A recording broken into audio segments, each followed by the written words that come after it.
Bienvenidos a un nuevo episodio de Impuestos de Chocolate, Impuestos para Degustarnos.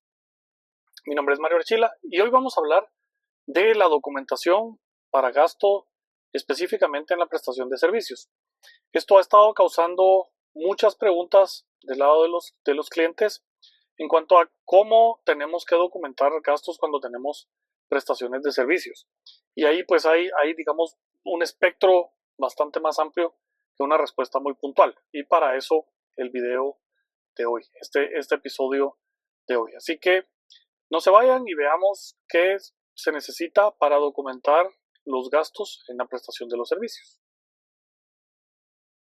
Prestaciones de servicios, la normativa dentro del impuesto sobre la renta es un poco vaga, es un poco complicada, porque no está del todo claro en la normativa a simple vista cómo deberían de documentarse los gastos. Así que vamos primero a los elementos que tenemos que encontrar para poder interpretar correctamente las normas. Recordemos que nuestro sistema tributario con el principio de legalidad constitucional es bastante más cerrado que otras jurisdicciones.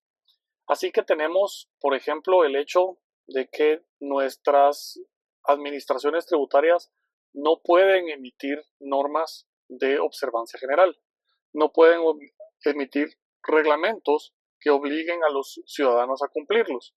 Las administraciones tributarias, y hablo en plural porque realmente en Guatemala no existe solo una, sino que hay administraciones de tributos en específico que se tienen que regir por el mismo marco regulatorio, aunque no lo sepan. Tal vez lo tratamos más adelante. Si les interesa ese tema, me dejan en los comentarios la noticia para yo incluirlo. Pero ¿qué es lo que tenemos? La Constitución obliga a que se generen los impuestos vía una ley. Es materia exclusiva del Congreso el establecimiento de los tributos. Después nos dice que también el establecimiento de sus bases de recaudación, y ahí nos da hechos generadores, deducciones, sujetos pasivos, etc. Y luego establece que son nulas ipso iure, de pleno derecho, las disposiciones jurídicas jerárquicamente inferiores a la ley, que creen, modifiquen o disminuyan esas bases de recaudación. Entonces, tenemos que partir de ahí. O sea, no podemos, ni vía interpretación, ni podemos vía criterios institucionales o instrucciones o reglamentos internos de la administración tributaria o de cualquier otra administración de tributos, modificar o restringir estas bases de recaudación. Y dentro de las bases de recaudación están las deducciones. Y las prestaciones de servicios en el lado del que va a tomarse la deducción, el que paga esos servicios, pues es una deducción y los requisitos para su deducción deben estar en ley. Por eso es que partimos de ahí. El artículo 4 de la Constitución nos dice que las normas tributarias se interpretan conforme a los principios contenidos en la Constitución. Entonces, tenemos que tomar esos principios para leer cada una de las normas de la ley del impuesto a la renta o de la ley del IVA o lo que fuera, para poder saber cuál es su sentido. Porque su sentido tiene que estar inspirado en esos principios constitucionales. Entonces, el principio ahora que vamos a tomar es el que no podemos, vía una disposición jerárquicamente inferior, disminuir o tergiversar, eliminar o modificar una base de recaudación, y esa base específica, la deducción. Ahora bien, estaba chequeando el micrófono y si está conectado. Ahora bien, ¿cuál es esa base de recaudación? Y esto vamos al artículo 21. Lo primero que necesitamos es establecer si el gasto es útil, necesario, pertinente o indispensable para generar renta o para conservar la fuente generadora de renta. Esto, digamos, es el análisis material de si un servicio que estoy contratando es o no es un gasto deducible. Y eso es lo que tengo que poder, de alguna manera, demostrar cuando lo incluí en mi declaración de impuesto a la renta. Y este es quizás el tema más complicado por, evidentemente, la falta de materialidad de los servicios. Muchas veces es difícil poderlo demostrar simplemente con la descripción del mismo. Debería de ser suficiente, pero a veces esto es bastante más complicado. Y por eso es que hay que tener ahí, digamos, alguna idea de lo que un tercero puede estar leyendo cuando encuentra este tipo de gastos. Y ahí el punto inicial es la descripción que está en la factura. Por eso es que, digamos, de alguna manera es importante que las facturas no digan simplemente honorarios mes de enero o servicios prestados mes de enero, porque no me establece ese documento qué es lo que tengo detrás de esa factura. Si bien es cierto, la deducibilidad del gasto no viene por la factura, porque tenemos digamos, algunos criterios judiciales con muy buena interpretación al respecto. Para el impuesto sobre la renta, la factura no es el documento principal y puedo suplirlo de otras formas, pero es mi documento inicial el que va primero en un registro contable, que es donde tomo la prueba para establecer mi determinación de impuestos. Del lado del IVA, sin embargo, la jurisprudencia lo que nos dice es que esas descripciones no son suficientes para poder aprovechar el derecho a crédito del IVA que se tiene. Porque, si bien yo no estoy de acuerdo con la postura de los tribunales, esa es la línea jurisprudencial que se mantiene, necesito que la factura tenga descripciones que permitan hacer la vinculación en el proceso productivo del adquirente de esos servicios para permitir el crédito del IVA. Entonces, las descripciones por efectos de crédito del IVA tienen que ser lo más detalladas posibles, lo que nos lleva a que facilitará del lado del impuesto a la renta también su deducibilidad. Entonces, el primer documento es ese. Los servicios, vamos a encontrar dentro de los servicios, en el catálogo luego que viene en el artículo 21, por lo que hablamos de la utilidad o necesidad, es el primer párrafo, y luego vienen los 29 numerales de gasto deducible que tiene el artículo 21. Y ahí vamos a encontrar servicios de diferentes tipos.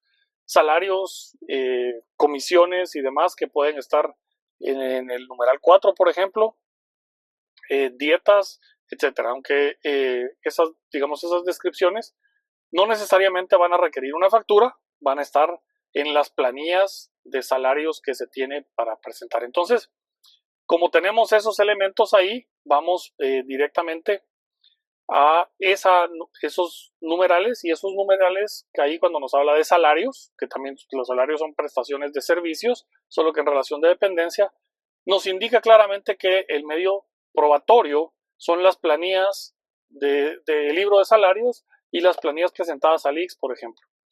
Con esos elementos, pues ya puedo deducir mi gasto por salarios. Y dentro de salarios vamos a encontrar una amplia gama como tal.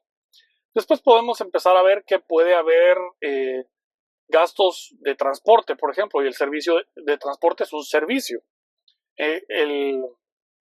Y ahí debería de ser suficiente con una muy buena descripción en la factura para tenerlo.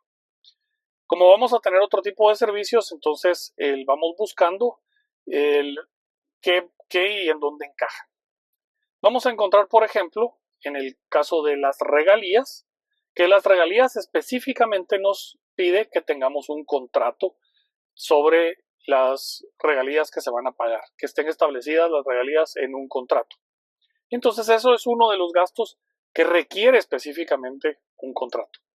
Los otros tipos de servicios no requieren un contrato, y un contrato entendido en el sentido de papel con firmas, porque evidentemente cuando hay un contrato, desde la perspectiva de la legislación comercial o civil, el contrato es el acuerdo que hay de voluntades entre las partes y consta por escrito la existencia de ese contrato con la emisión de una factura. En la perspectiva comercial, el contrato consta ya dentro de la factura, entonces la existencia de un contrato está demostrada con la simple emisión de la factura como tal y la aceptación y el pago que se da de esa factura. La recepción y pago de la factura y la factura como tal demuestran la existencia del contrato para efectos comerciales. Y aquí digo esto porque la interpretación que le ha dado la administración tributaria a la norma es que se requiere ese papelito firmado por ambas partes cuando se trata de prestaciones de servicios. Si bien algunas de las notificaciones de audiencia tienen la acotación que es que la falta de contrato impide que se pueda determinar la utilidad necesidad de ese gasto y por lo tanto no se sabe, no es una omisión formal. Sí han hecho los ajustes a veces simplemente por la omisión formal. Pero obligatoriamente en el artículo 21 no vamos a encontrar que la prestación de servicios requiera este tipo de contratos. Luego tenemos las asesorías. Y en las asesorías la interpretación ha sido que se requiere el contrato y la emisión de un dictamen. Esto, digamos, es la forma que se ha interpretado tradicionalmente. Cuando uno lee realmente lo que está sucediendo en el numeral que habla de la asesoría, es que describe qué es una asesoría y dice que una asesoría es la emisión de un dictamen por escrito del análisis pormenorizado de ciertas circunstancias en las cuales consta esa recomendación. No quiere decir que yo tenga que presentarle el dictamen a la administración tributaria, ni que tiene que existir el dictamen como tal. Lo que quiere decir es que si yo tengo una factura que diga asesoría y no tengo un dictamen por escrito, el gasto no es por asesoría. No me pueden aceptar el gasto de asesoría porque yo no tengo el dictamen. Entonces, no lleno la característica de ser asesoría. Pero puede ser otro tipo de servicio que está mal descrito en la factura, que eso es diferente.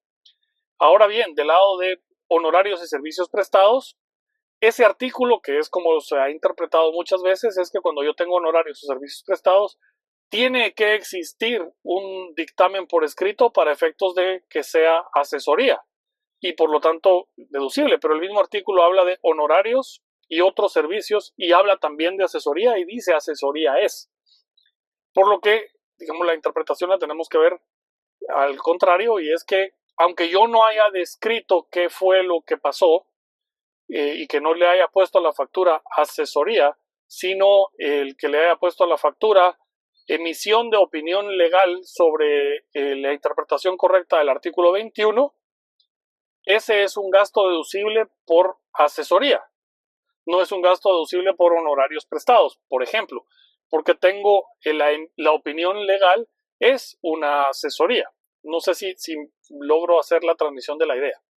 Pero puedo tener honorarios profesionales como abogado, en el cual es la dirección y procuración de un proceso judicial. Y la dirección y procuración de un proceso judicial no es una asesoría en el sentido de la emisión de un dictamen, sino que los honorarios se generan por estar encima de un proceso y estar dentro del proceso haciendo los pasos necesarios, la argumentación necesaria, etc.